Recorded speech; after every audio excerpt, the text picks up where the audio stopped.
الحمد لله رب العالمين، والعاقبة للمتقين، ولا عدوان إلا على الظالمين،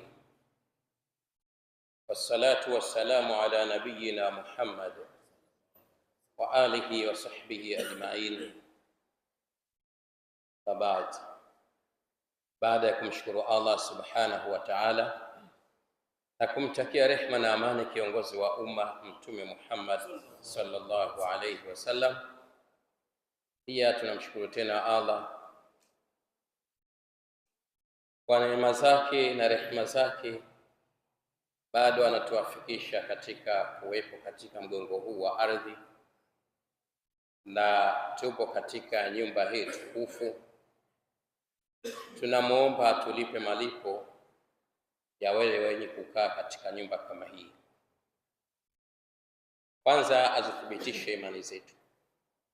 Mtume sallallahu alayhi wasallam anatuambia, idha raaitumur rajula ya'tadu almasajid fashhadu lahu bil iman, mtakapomuona mtu ana kawaida ya kudumu kukaa msikitini, basi huyo shuhudieni kwa mtu huyo juu ya imani.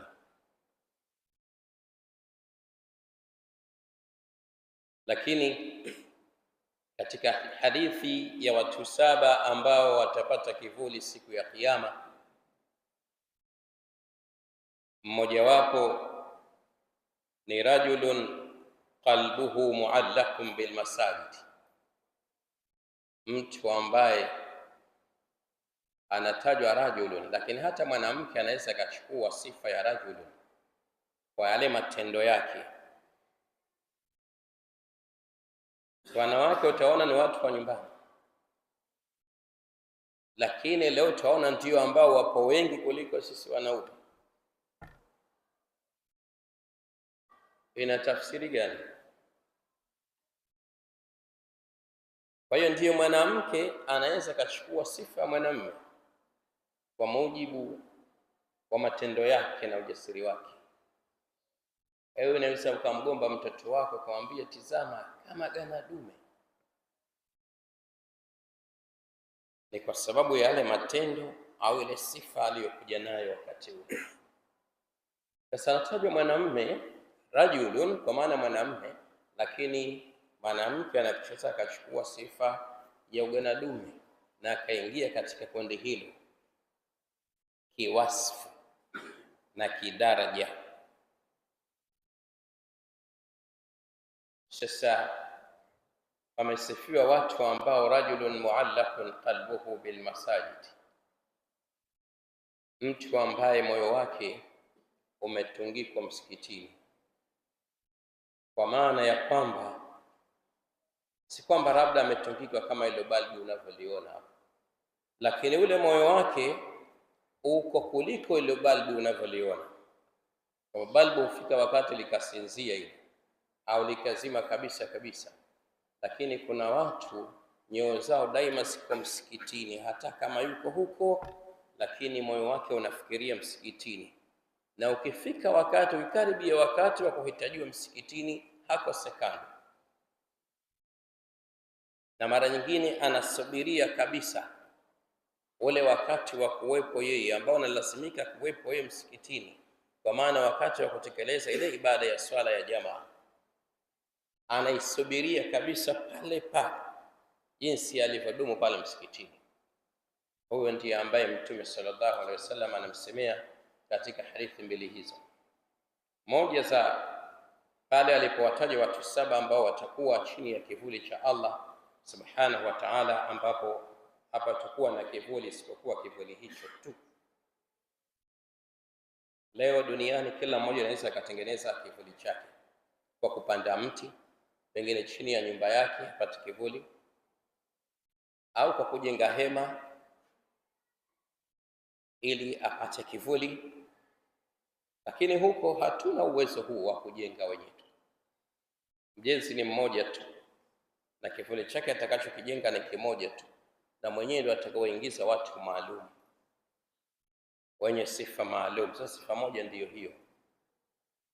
Allah tujalie na sisi tuwemo katika watu hawa kama tulivyokuwepo hapa tangu jana, kwa tuthibitishe mpaka tumalize kumi hili, na baada ya kumaliza iwe tumekuwa na mazoea, ambapo ndiyo malengo.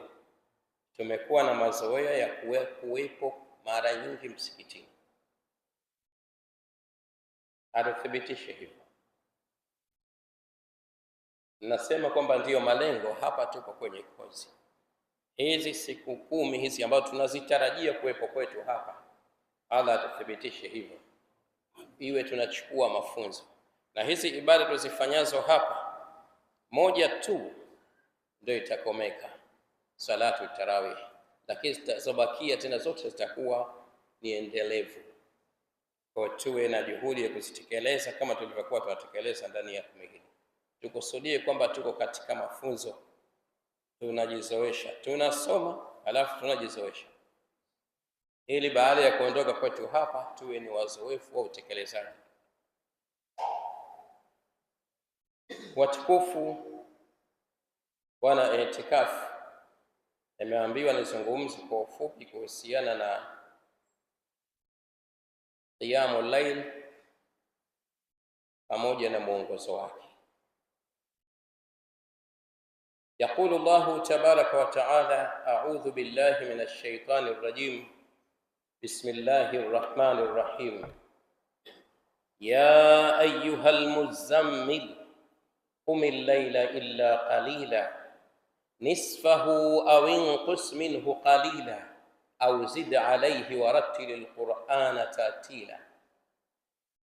وقال أيضا: إن ربك يعلم أنك تقوم أدنى من ثلثي الليل ونصفه وثلثه وطائفة من الذين معك والله يقدر الليل والنهار علم أن لن تحصوه فتاب عليكم فاقرؤوا ما تيسر من القرآن علم أن سيكون منكم مرضى وآخرون يضربون في الأرض يبتغون من فضل الله وآخرون يقاتلون في سبيل الله فاقرؤوا ما تيسر منه وأقيموا الصلاة وآتوا الزكاة وأقرضوا الله قرضا حسنا وما تقدموا لأنفسكم من خير تجدوه عند الله هو خيرا وأعظم أجرا واستغفروا الله إن الله غفور رحيم.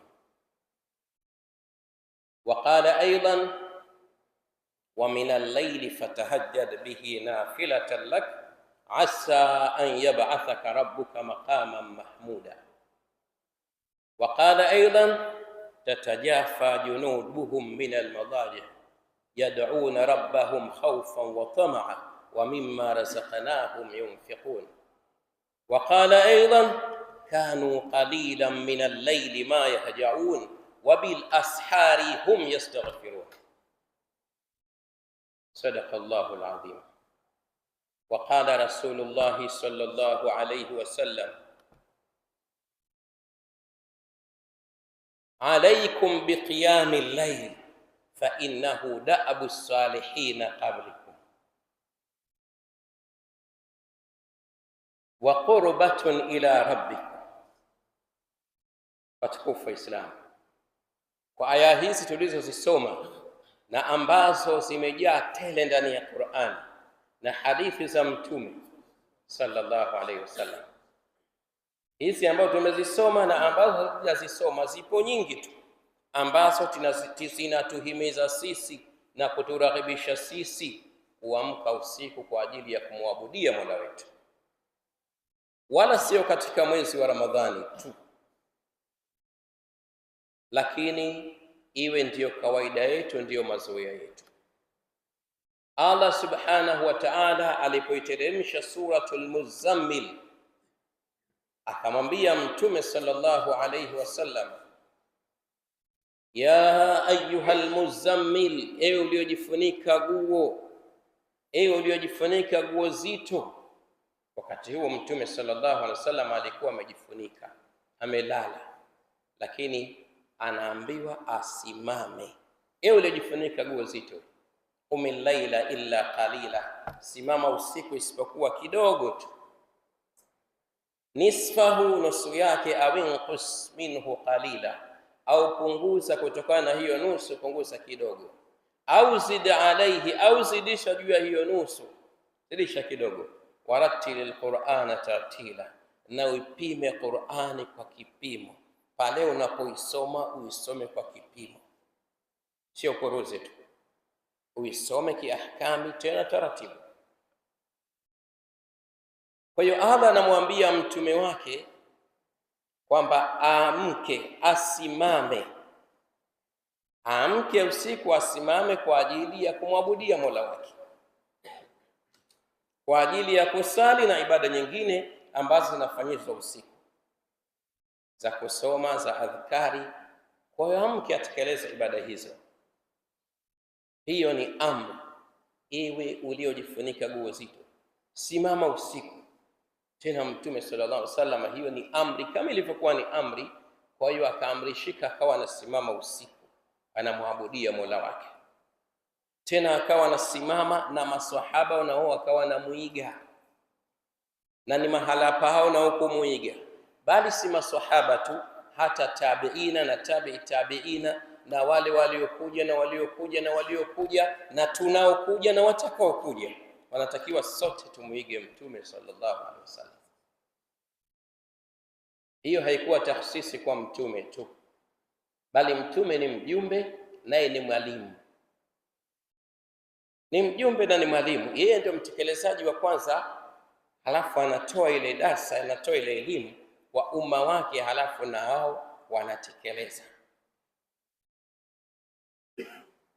Kwa hiyo Mtume sallallahu alaihi wasallam akawa anaamka usiku anaswali, na masahaba wanaamka usiku wanaswali, mpaka wakawa hawajui hata kipimo gani ambacho wanatakiwa wasali, wakati gani wapumzike, kupumzisha viwiliwili hawajui wakati gani, kwa mujibu wa aya zilivyokuja: qumil laila illa qalila nisfahu aw inqus minhu qalila au zid alayhi warattilil qur'ana tartila.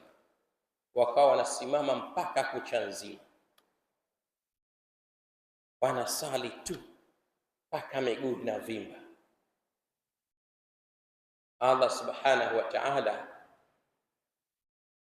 alipotaka kuwabainishia, ndio akainasikhi hizi aya hapa kwa kuiteremsha aya mwisho ya sura hii Muzammil, akamwambia inna rabbaka ya'lamu annaka taqumu adna min thuluthay al-layl, hakika Mola wako wewe Muhammad anajua kwamba wewe unasimama uchache katika usiku, uchache wa thuluthi mbili za usiku.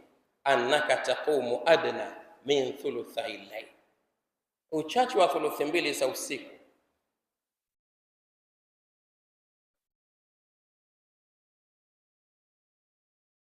Inna rabbaka ya'lamu annaka taqumu adna min thuluthay al-layl wa nisfahu wa thuluthahu, na nusu yake na thuluthi yake. Wa ta'ifatun min alladhina ma'aka, na kikundi cha wale waliokuwa pamoja nawe, yani wale waislamu ambao tayari wamekuamini, kwa wanasimama pamoja nawe, kwa unasimama muda mwingi.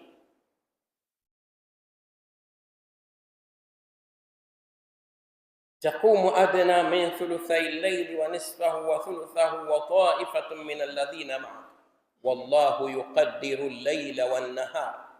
Allah anaupimia usiku na mchana.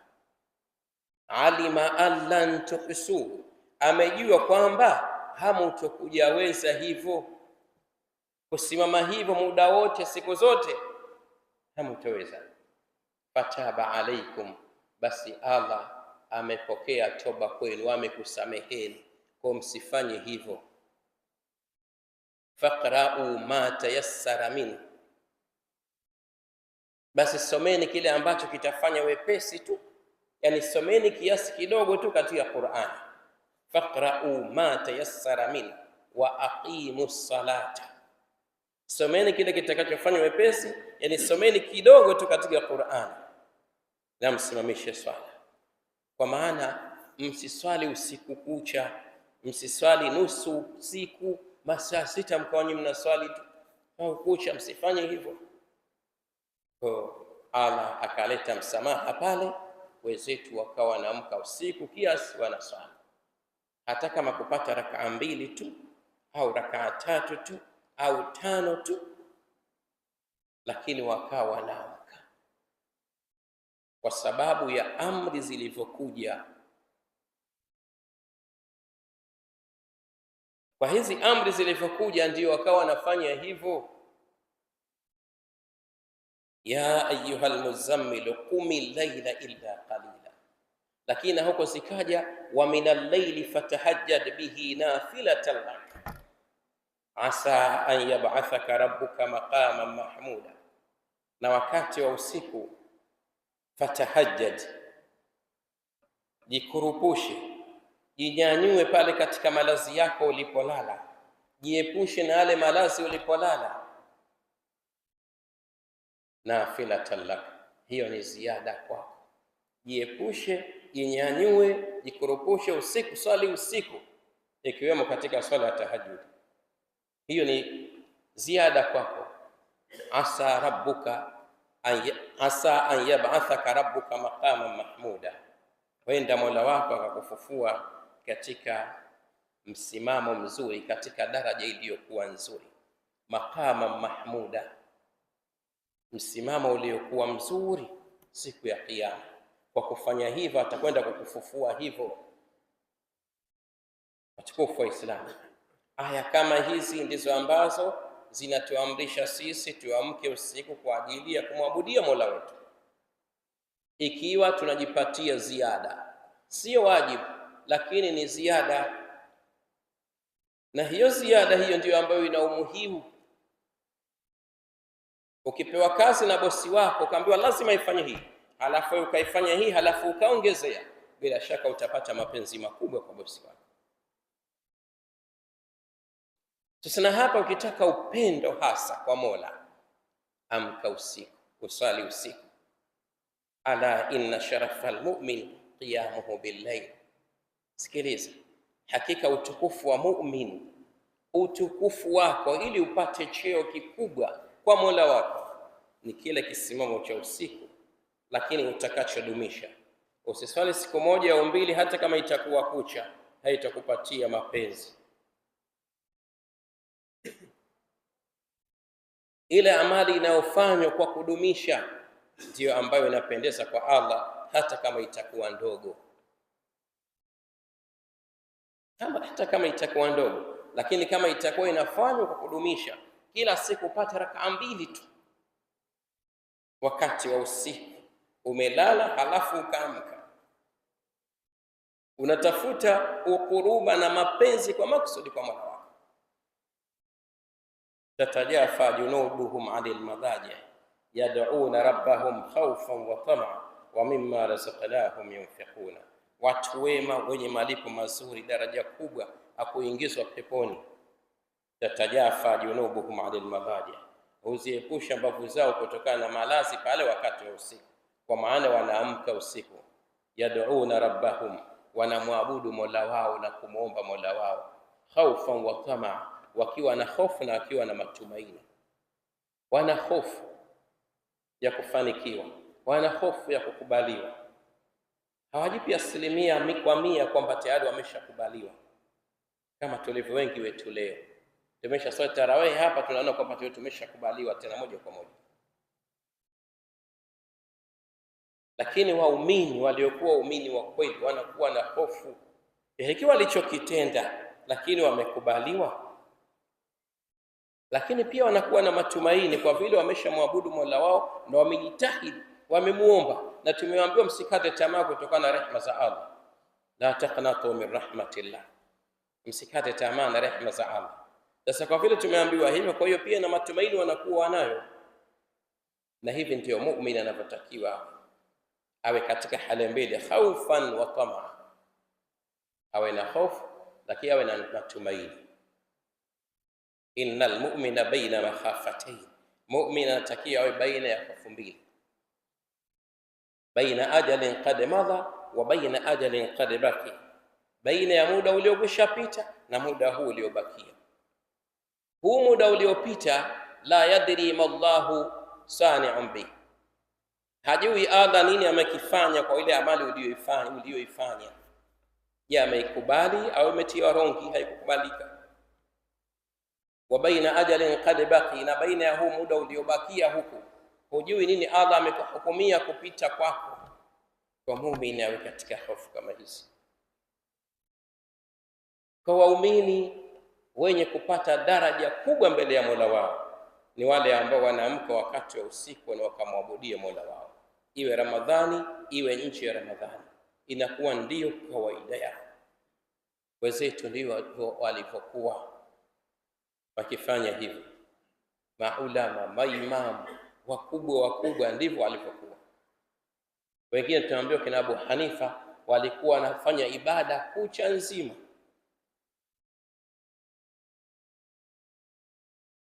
walikuwa wanafanya nusu kucha, lakini siku moja akasikia kwamba anasifiwa, Abu Hanifa anamwabudia Mola wake usiku kucha. Kaona kama nasifiwa kiasi hiki, kiasi ambacho kama sijafikia, itakuwa nasifiwa jambo si kweli mimi.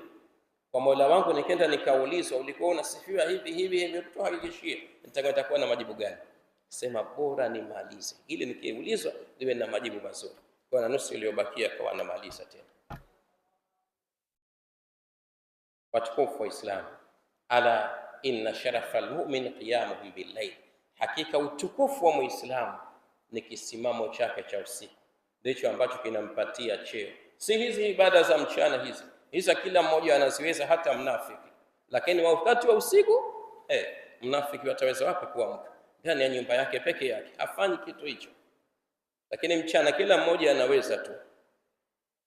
Sasa ili upate cheo kikubwa, upate utukufu, heshima mbele ya Mola wako, amka usiku. Ala inna sharafa almu'min qiyamuhum bil-layl, alaykum biqiyami al-layl fa innahu da'abu salihin min qablikum wa qurbatun ila rabbikum, jilazimisheni na kusimama usiku kwa ajili ya kufanya ibada. Fa innahu da'abu salihina, hakika hizo ni hali za watu wema waliopita kabla yenu huko. Lakini hiyo qurbatun ila rabbikum, ndiyo kikurubifu cha ukurubisheni kwa Mola wenu. Kikurubisho cha ukurubisheni kwa Mola wenu, muwe karibu naye. Inna rahmatullahi qaribun lilmuhsinina am minal muhsinin, rehma za Allah, hakika rehma za Allah ziko karibu mno kwa wale wenye kutenda mazuri. Waliokuwa na kawaida ya kusimama usiku wamesifiwa kwa sifa nzuri, lakini na kulipwa malipo mazuri.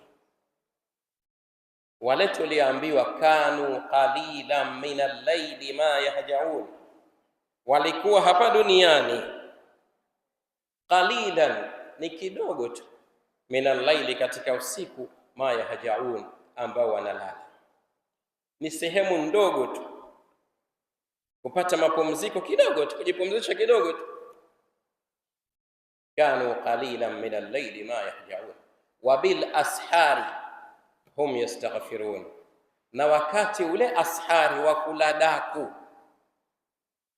wakati wa kuladaku tunaambiwa karibu na alfajiri ndio wakati wa kuladaku, pale inapokuwa karibu na alfajiri, saa 10 hizo na kuendelea kidogo, kabla ya salatu subuhi tu. Lakini hapa karibu na alfajiri ndio inaitwa wakati wa ashar, na ndio wakati wa kuladaku. Sasa wamekuwa hao watu wema ambao wamelipwa malipo mazuri na wataendelea kulipwa malipo mazuri, ni wale ambao kawaida yao qalilan min al-layli ma yahjaun, ni nafasi sehemu ndogo tu katika usiku ambayo wanalala. Wa bil ashari hum yastaghfirun, na wakati huo karibu na alfajiri wanaamka na wanamuomba msamaha Mola wao, wanamuomba msamaha Mola wao, iwe kuna kosa walilotenda wakalijua, iwe kuna kosa ambalo hata hawalijui, lakini wana kawaida ya kumuomba msamaha, kwa sababu hii kumuomba msamaha Allah ni ibada. Wewe hata kama hujamkosea, unavyojihisi hujamkosea Mola wako, vile unavyojihisi, lakini omba msamaha. Ni ibada, ndivyo amri zilivyokuja, na mtume wetu sallallahu alaihi wasallam ndio alikuwa hivyo. Kikao kimoja masahaba wanahesabu zile istighfari anazoomba msamaha mtume kumwomba Allah zaidi ya mara 70.